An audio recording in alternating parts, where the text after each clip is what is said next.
Welcome to CXQA Live, where we discuss all the most important elements and strategies to creating successful CX call center operations. We'd like you to know that we are being recorded for quality assurance, which of course by that we mean the quality assurance podcast that we make out of our time here every Tuesday at noon Eastern. So this week we have joining us Joe Rice. Joe, welcome. Thank you. It's great to be here. Yeah, we're really glad to have you. We're going to be talking about how to buy CX technology with agents in mind. So as we think about CX, we think about all the moving parts and pieces. We believe that agents are the single most important element in a successful CX strategy and operation. And we believe that agents with the right training, technology, and connection with your business are going to have some very unique characteristics. If those agents are set up correctly in those three ways, they're going to be a revenue growth and protection center for your business or brand. They're going to be the best diagnostic tool that you could possibly have for your business because they're so close to the customer. Okay. They're going to be able to make sure that your customers are satisfied and connected with your business. They're going to produce more and better work, and they're going to want to stay and contribute to the long-term success of your company. Now, we call this the agent-centric call center philosophy, and the reason that we've kind of organized it into that stream of thought is that these are ideas that are very prevalent in the marketplace. People are talking about them, but it's very rare to see them kind of in one place to discuss, to refine, to try to figure out how to apply them. So we're hoping to do that in our time here every week. And we talk about how our goal is for agents to be safe, successful, and satisfied in their work.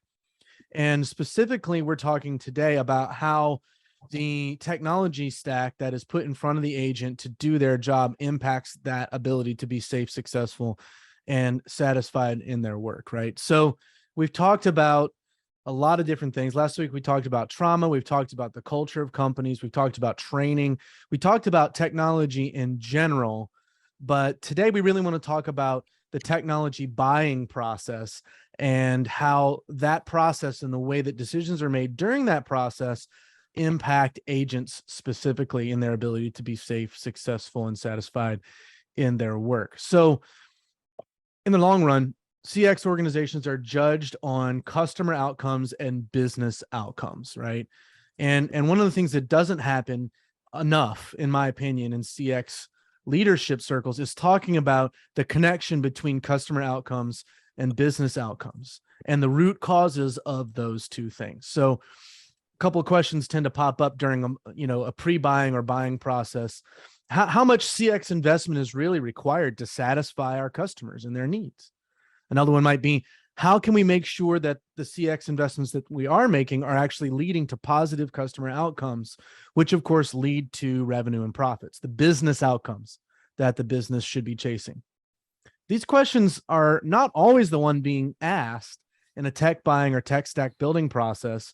And there are a lot of reasons for that, right? So I always like to say, okay, if we're going to build something for a purpose and those business outcomes, growth and revenue, and growth and profit are really at the root of everything a business does, or they should be, in the ultimate sense of why the business exists. Why not build it for that purpose? Ask the questions that help us make sure that the purpose actually is accomplished through the process and purchase that is happening. So what gets in the way is all the different chefs get in the kitchen and they all have their different parts of the discussion. IT has specific concerns. Operations has specific concerns. C-suite and VP have specific concerns. You have training, you have QA, you have marketing, and so on and so forth. And so within that, each individual has a unique background, a unique set of experiences. Each individual has a team and specific performance goals and requirements for themselves and their team that they're trying to make sure happen. And so things can get very murky very, very quickly. And that's assuming the right questions were there to begin with, right? So even if the right questions are there, it's easy for those things to kind of be pushed to the back as all the different agendas, ideas, perspectives, maybe even background experiments and experiences come into play. Enter Joe Rice. So, Joe's the founder of CXponent, and they help companies build or reset their tech stacks for their CX orgs. A lot of experience going through these processes, Joe, again, we're super glad to have you along with us today. Yeah, thank you. Thank you for having me. I think you set the table nicely on, why not only the tech ecosystems or the tech stacks that customers build are complex, but also why sometimes getting right decisions or internal alignment is also challenging. So yeah, thanks for having me on. Yeah, man, absolutely. I mean, you've been a part of a lot of complex CX tech stack projects, right? Um, there's a lot of things that you've seen, good, bad, and otherwise, right? Yeah, So, no doubt. I just want to kind of throw it out to you after the experiences that you've had in this space with this particular mechanic, right? The complexities of it. What are your guiding principles that you look to keep these kinds of processes on track? Yeah, yeah. I would say that we're our company, and then my specific experience over the last 10 years has been in kind of a fortunate position to really get an inside window into how complex organizations and decisions get made. And in most cases, we've been able to be there for the implementation and kind of hand off to an operating model and support, which is a unique place to be.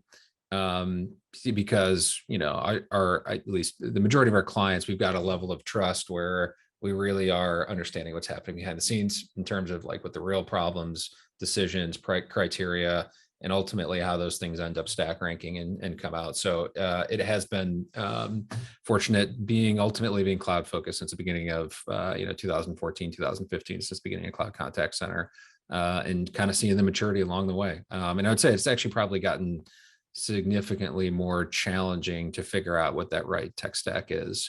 So just to take a step back, like the software stack sprawl is an issue, and it's a combination of poor decision making and kind of a lifecycle management problem. I mean, lifecycle management isn't a new concept, but kind of the triggers of lifecycle management today are different than the way IT used to manage traditional infrastructure, right? It's cycles of months and changing demands at all times today, and new features and products being rolled out constantly, as opposed to lifecycle management used to be around kind of depreciation or obsolescence of old infrastructure. So that is something that we see is often kind of mixed, but we probably won't talk as much about today. Really, when it comes to the decision making, just to reset the table that you mentioned, in our taxonomy, at least as we track product kind of categories and types within this customer experience SaaS ecosystem, we've got 5 categories that make in anywhere between 25 and 30 different product types that someone can choose to purchase. And meanwhile, all of the vendors in the market are bundling and unbundling these types of products and features to make it even more challenging to do that. So it does make sense that this is a challenging decision to work through. So to answer your question on kind of guiding principles, the 3 big things are, like, be really specific around your desired customer experience. Like, what do you want your customer's journey to be when they start considering kind of the first thought all the way through resolution and support? And think about that with like kind of a blank slate if you are going through a decent transition, because like the capabilities in the market probably will meet what you expect, even with packaged software without the need for custom development. And so that's one that, like grounding specifically in use cases, workflow, and like what you want that to be is really important, as opposed to focusing on what features or functions. Like those are important, but yeah, kind of not the anchor often. The other is embracing constraints. So what variables can we eliminate from the decision and project is really key, right? So things like core app integrations, like we need Salesforce integrations to do X, Y, and Z is a really important one that can help narrow the field and ultimately allow a buyer to spend more time with less vendors if they can map those things out. Other potential constraints are timeline, costs, what other systems or tools are under contract, and what can or cannot be touched. But outlining those is really important to kind of set the table, to set those decisions. And then the last is like just be intentional about the decisions and trade-offs that are kind of in the path ahead. And I think there are often, when clients narrow down or buyers narrow down the field, there are often decisions being made or trade-offs being made unintentionally. And so, a few examples of those things just to think about and kind of be introspective on as a buyer It's like technical debt. Am I looking to eliminate technical debt, or am I potentially adding some short-term technical debt because it's a short-term need that we need, right? Build versus buy is another one. Do we want to custom develop software or buy packaged software? That's usually one of the first ones to kind of think through.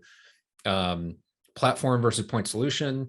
Do we want to look, and do we have a platform strategy to try to find, ultimately put the burden of integrations and maintaining reporting and overall data flow within a specific vendor, or do we want to manage that ourselves?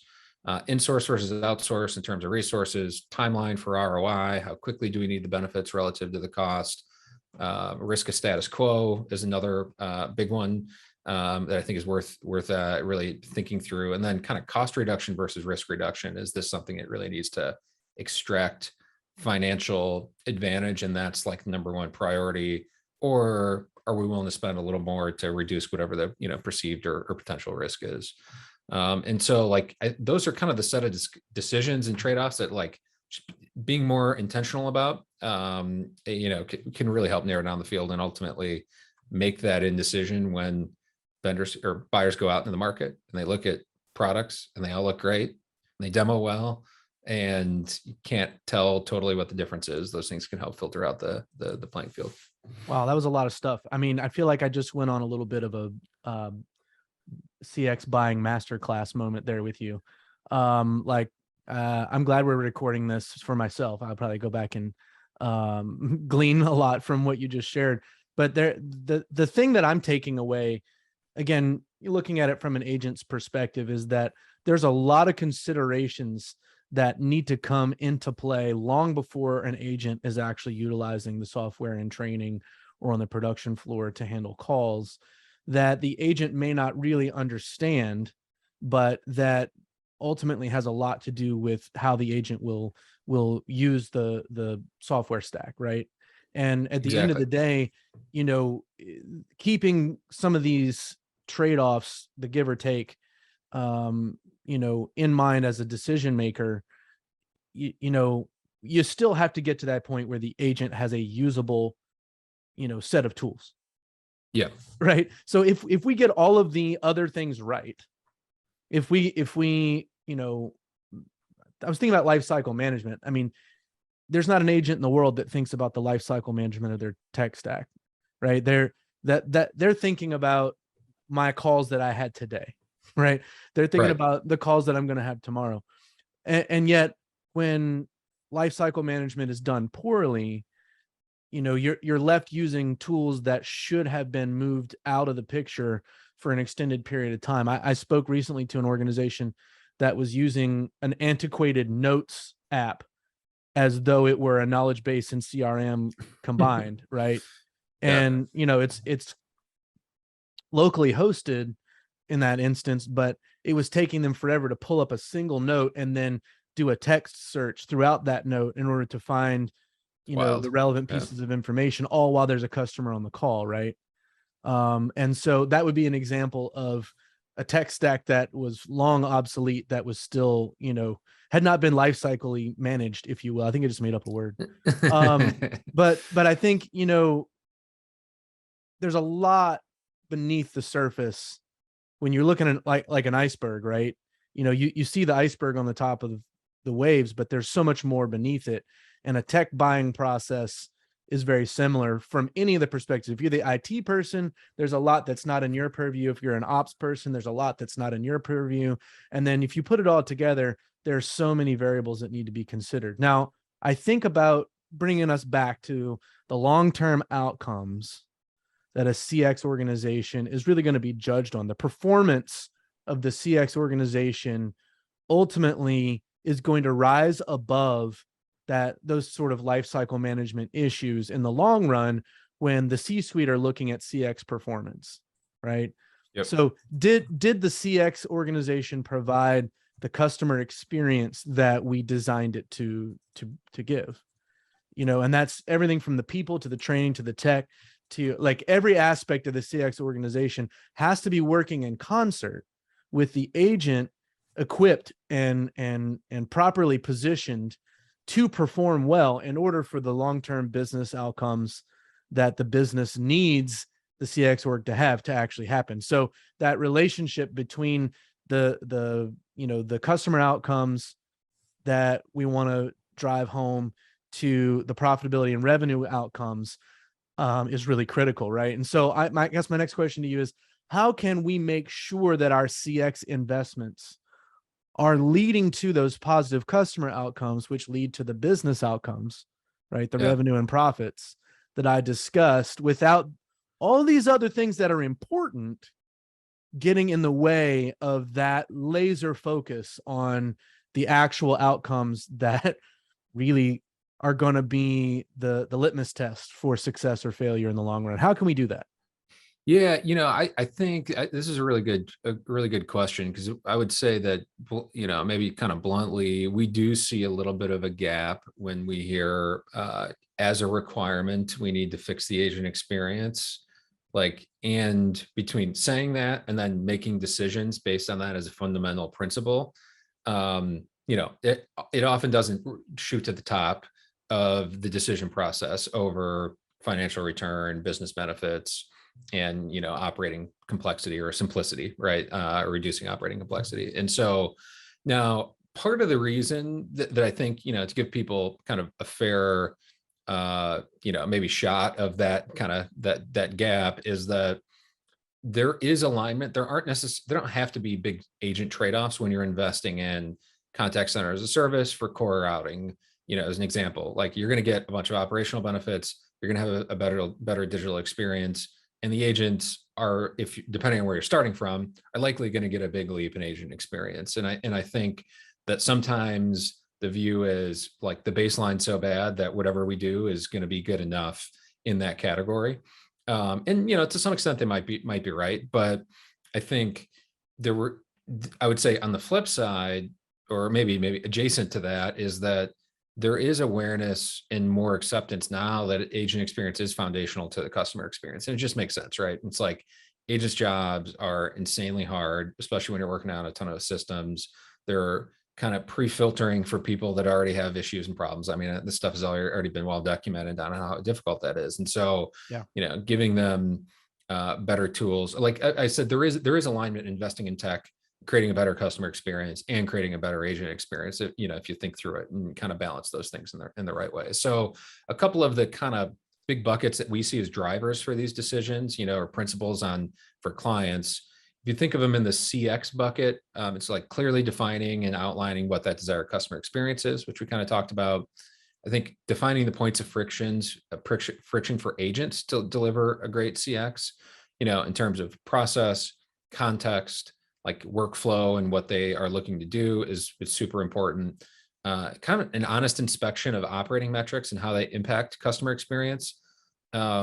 This is something isn't always done either. I think that sometimes the operating metrics are what we follow and try to build the purchase around. In an example, like in an org that has first call resolution as a type metric, I think that's coming out of fashion a little bit. When average handle time is high and there's no self-service, yet first call resolution is like a metric that matters. You might be asking your customers to be on the phone for 45 minutes when they could have had it done in a much simpler way, right? Yeah. In general, external customer experience and demands are increasing, and that is impacting drivers like just digital experience in general, self-service, mobile app development, so you can manage communication through there, automation. And then, I think the big thing is kind of this knowledge base, and how do we give agents the tool, both clients or customers and the agents, the tools to go do that. So those are all positive drivers that we see, that I think are kind of framed around that agent experience, where sometimes we talk about this matrix of buyers that have different priorities or rules, kind of can compete with these. Are the drivers for business people are, often timeline, conflicting project prioritization. Like, do we have the resources and what's most important to the business, which is ultimately usually financial bottom line, whether that's like actual cost reduction or just the chasing, better customer loyalty and retention, and or revenue generation, potentially, depending on kind of the nature of the call center. Operating simplicity, the perceived risk of change, And also just the risk of status quo, right? Which I think is important, as we mentioned earlier. So like those things are kind of tough to wait for, and ultimately the answer does come down to kind of each organization. The reality is that agents don't make these tech decisions, and that often the director or VP are the ones kind of driving these things. And so, I think it's being conscious about the trade-offs, as we've talked about, and also realizing like there might not need to be a trade-off to invest in the agent experience and get these benefits. Like they can be really well aligned.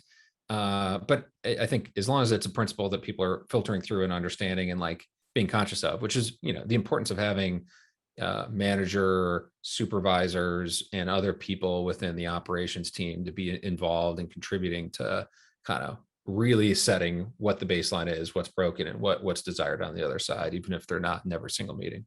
That's really strong. I think that's a unique thing about CX that, coming in didn't make sense to me at first. And that is, you have a number of competing priorities, all of which have to be balanced, right? To Exactly. Yeah. achieve the overall organizational success. If you've got an excellent agent experience, but you had to quadruple your IT staff just to maintain the solutions you've put in place, and the maintenance and the reliability of those solutions are an issue, and you've not really solved for the long-term business stability and outcomes that you're looking for.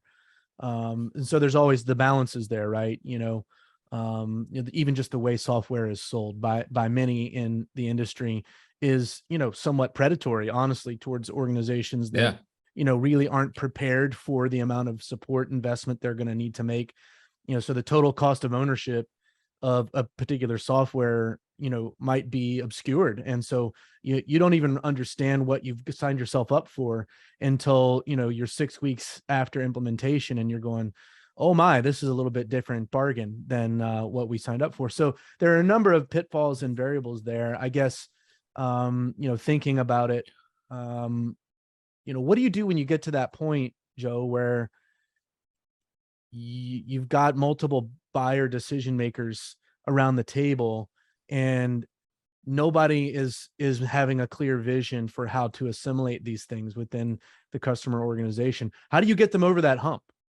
Because it seems like that's a pretty common environment to find yourself in, where we have some agreement, but we don't have a clear line of Yeah. these are the priorities, but we've got this timeline that's looming, and we've got these hemorrhages we've got to take care of. And how do you get through that sort of hump, over that hump of groupthink? Yeah, yeah. So that's a great question, and I think maybe I can come back for the next podcast on direct sales being predatory and why direct sales on its own can be kind of broken. But That's a whole you know topic for a whole nother day, right? Like, it is, right, and I think like but it is actually part of the core underlying issue, which makes these decisions hard.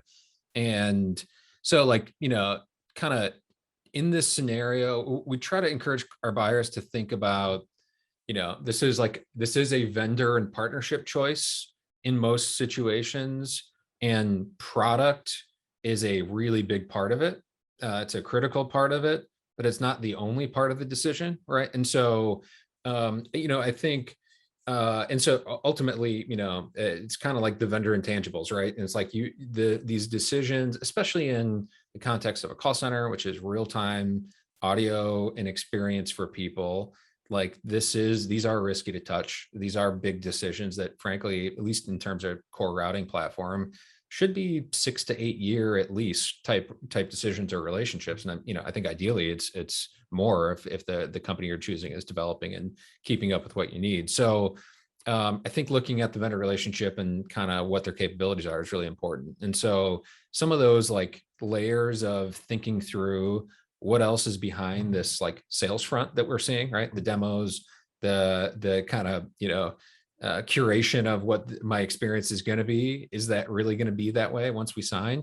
Are things like just understanding what you do want out of a vendor or relationship, and also what gaps you may have internally and need to be augmented by a partner. And so some of that comes down to this physical or philosophical question of what size fish and what size pond do I want to be?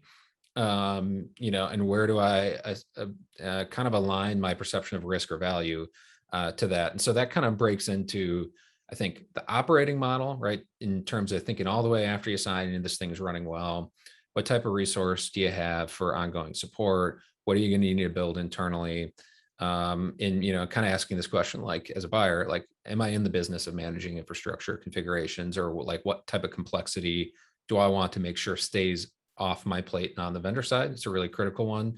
And then the other is implementation expertise, right? As you're going through the purchasing process and you're asking about what it's going to be like, are they bringing the right resources that create clarity for you so you can better understand your gaps as a buyer on what you're going to need to fulfill your end of the bargain on the implementation? And I think that's a gap that we see pretty consistently. Usually, I think when clients are buying, they get that from one or two vendors. Like the best there are great direct sales reps who help create clarity and progress for clients. But when you're out in an evaluation and you see four vendors, the one who has a great product has a bad sales rep and lacks trust, or the one that's okay is very trustworthy, it just like ultimately it is hard to kind of filter through, and create some clarity for yourself. The other layer is kind of values based, which you and I have talked about just in terms of how we want to wake up and spend our time with other people and partners.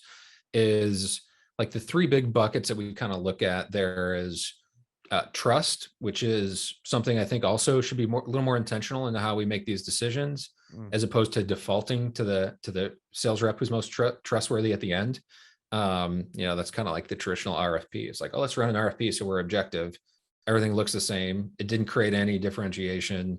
And then we just pick the one with the rep we like, which isn't a bad strategy, but it could probably be more efficient in how we get there. And we kind of measure that by words to action ratio. And then is the sales organization really listening and following through and advocating for you to get the rest of their org to rally behind you as a buyer and an implementer? Or are they kind of playing a shield in that way? The second one is partner ecosystems. Like, what is the vendor's approach to partners, right? Are they closed off, thinking they can do it all themselves, and it's just like annoying to bring in a third party because it risks losing a deal or creates more complexity? Or are they really open with how to make sure that they're developing, incubating, spending a lot of money to create this better customer experience on their platform? And that's something that's sometimes difficult to see through on the direct sales rep. And then the last one is really kind of we talked about support model, but really more about like, what is the relationship engagement model, and what do you want? Do you want to be a part of advisory boards? Do you want to contribute to product roadmaps? Do you want to have executive alignment? In some cases, these decisions, like, it's pretty important to have that. Sometimes it might not be, but I think those are some of those other things, like, that you can get a lot of leverage and access and resources and insights as a buyer if you choose to spend the time, or at least want to play in those spaces. Again, for the third time, there was a lot there. I think we've created 3 new show topics today. This has been my experience so far, by the way, Joe. There's so much to talk about here, and we really want to honor people's half-hour time. People in the East Coast, they're in the middle of lunch, and different people on different schedules, different time zones, or different parts of their day. But one of the things I want to pull out of what you just said there is, ultimately, how committed is the vendor to seeing your success? Yeah. Because, if and businesses and vendors are no different. Businesses develop boundaries to say, we do these things, we don't do these things, right? And often, the larger the vendor becomes, the more boundaries there are and the more policies. And those are things that, come into play because they've learned hard lessons, or they've been taken advantage of, or because they have a very specific direction that they want to go. But sometimes those policies functionally do not make vendors a good partner for the long run, because there is a certain dynamic nature to CX just in general, right? Policies change because the economy changes, or because customer sentiment changes, or because products evolve, or because there's learning and improvement in the SOP side of the business, where the subject matter experts are saying, hey, we've always done it this way, but we've seen that we need to make this change. So whatever vendors are in place, are they minded in their business model to be a long-term partner? That's an important question. And it's one that often isn't asked, because if you do the RFP, right, and you've got everybody's pretty close to apples to apples. Let's say you're down to top three, and then you're like, oh, wait, what's the differentiator? Oftentimes it is something like, okay, which rep do we like the best? Or, which rep makes us feel a little bit more at ease? Or, who was better at responding to emails and phone calls and, requests for time investment. And, Yeah, ultimately those things can be superficial in a sales process, totally. right? Ultimately, Totally. those things can be not an accurate representation of the long-term partnership mindset of the vendor organization. And so I think that's where, you really have to dig a little bit deeper. And I think it's on being a vendor myself, I would say it's on the vendor to express more than just those superficial things, and then to have, the backup to say, these are the people that we do business with on a regular basis. Please contact them, learn about how we do business from people other than us. And specifically when it comes to how the agent experiences a vendor with 4 or 5 degrees of separation, what are the processes that are in place to implement the changes from the agent and, the leadership standpoint on an ongoing basis? These are very important variables. I think it's difficult, when you get into a timeline, multi-party buying decision within an organization, to really just keep all that in focus. I mean, it is Yeah. really difficult. It's complicated. Well, I do want to honor time. I can think of, like I said, 3 show topics out of today, Joe. Very thankful for your investment in our audience, and just in the time to be able to chat with you about this stuff. Yeah, thank you for having me on. This is great. Be happy to come back, as if needed to dive deeper anywhere. I'm sure we'll be doing it, and I hope everyone has a great Tuesday. Awesome. Take care. Thank you.